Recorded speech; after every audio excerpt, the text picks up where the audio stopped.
Hello everyone. My name is Stacy Courtney. If you did not remember, this is my reflective video of the course.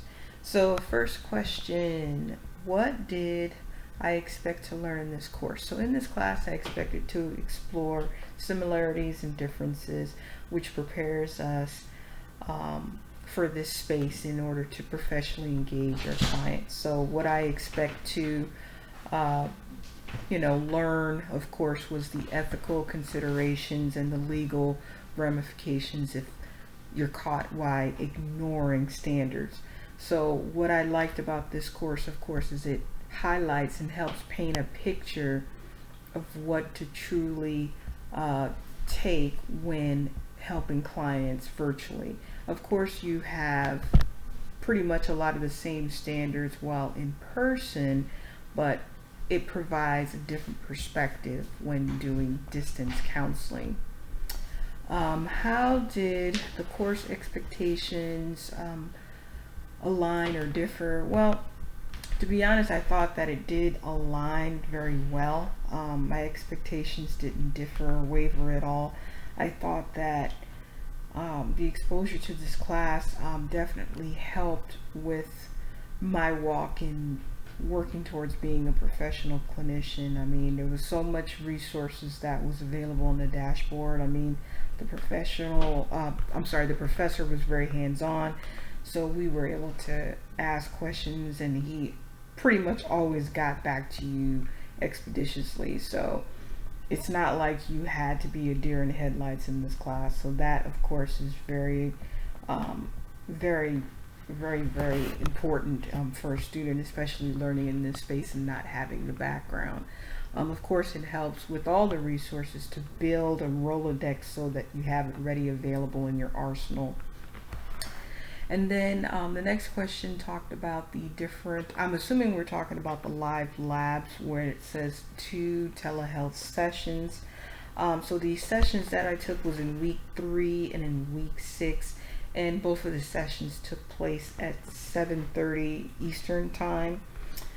So of course, each session they always went fast, which was a good thing because you were always able to get the perspective of my classmates as well as the professors, and with all the experience and hearing about things that I didn't personally even know about is always a good thing. And in fact, one of the ones as far as the techniques were concerned with the yoga nidra, that's one of the topics that I definitely want to further research because I definitely want to build a Rolodex of different tools that can be helping to engage clients.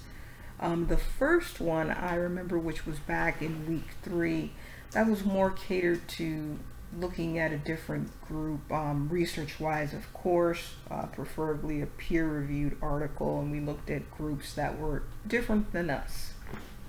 And basically, of course, accounting for the ethical considerations for that group when trying to facilitate whatever growth they're trying to do or what path they're trying to take.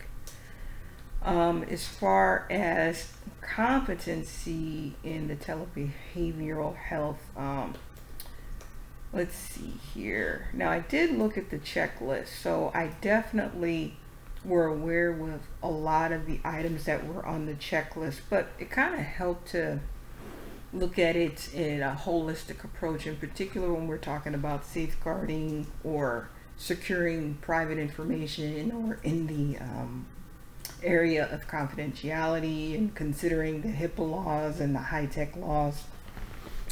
The administrative side of being a professional clinician, of course, staying abreast of the different tools. Again, this was very engaging in one of our life labs when we talked about other techniques that other students were thinking about, like the music therapy. I mean, I think that it would work with many people. I know it won't work for all, but even myself, I think it would be helpful.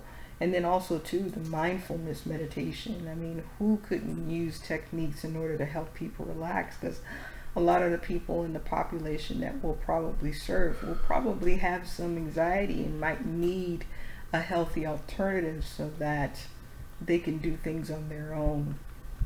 Now, as far as SMART goals. So that stands for strategic, measurable, achievable, realistic, time oriented. So I jotted down the three. And basically, what I wanted to do is just to continue my growth as a clinician. And that would entail, for example, like every 2 weeks, building my reference Rolodex by doing research, continuous research, because it never gets old. There's always new trends that are being introduced. Definitely checking to see how old the research is. I mean, depending on what we're looking at, broadening the scope or tightening it so it's within the last few years to see if there's any differences or if there's been a build on prior therapy or tools.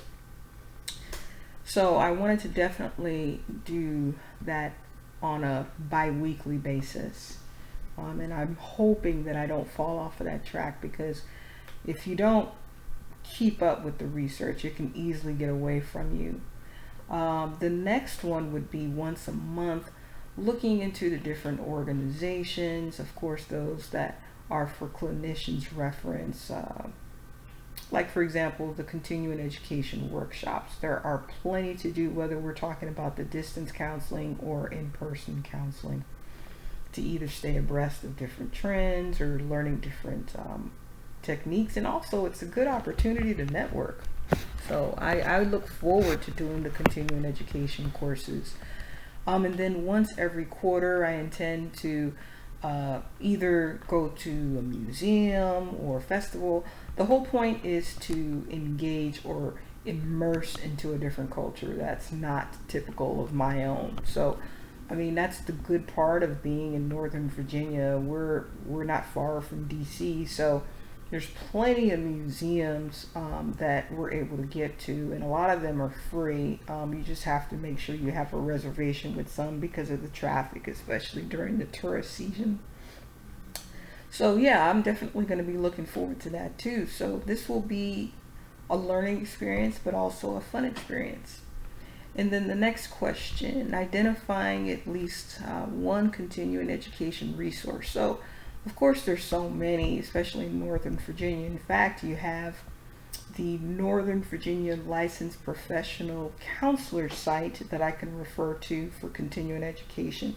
Another great resource, of course, is the American Counseling Association. And of course, we can't leave out the American Psychological Association. So I think those are some good places to start. And I'm sure there's others that we can look to as far as local chapters or other sister or parent organizations that we can work with.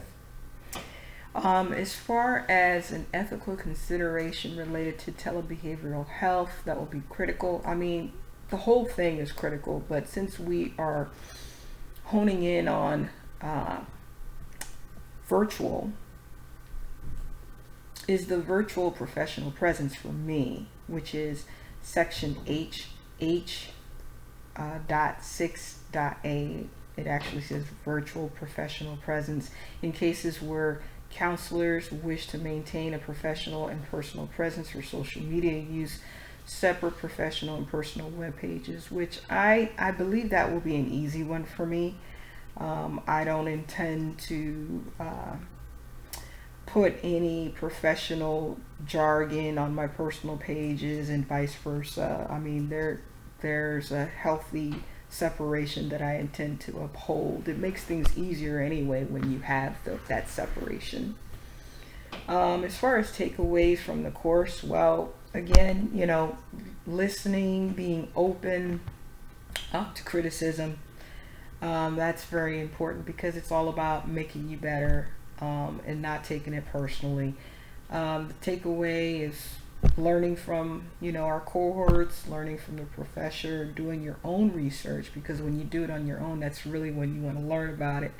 Of course you want to learn about it during class too, but it's nothing like taking the initiative yourself in order to do so. As far as final advice to other students, besides making sure to sign up with Dr. Clark, if you can't get into Dr. Clark's class, well, the main thing is learning from others, doing the reading yourself, looking at different events or workshops in the area that you can get to. That would be my best advice to others. You can't get everything out of a textbook. You have to get out there and engage and talk to people. So, in closing, I definitely enjoyed the experience, and remind everyone to strive for your best you. Remember self care, and of course, best of luck in all future endeavors. Have a good one, guys.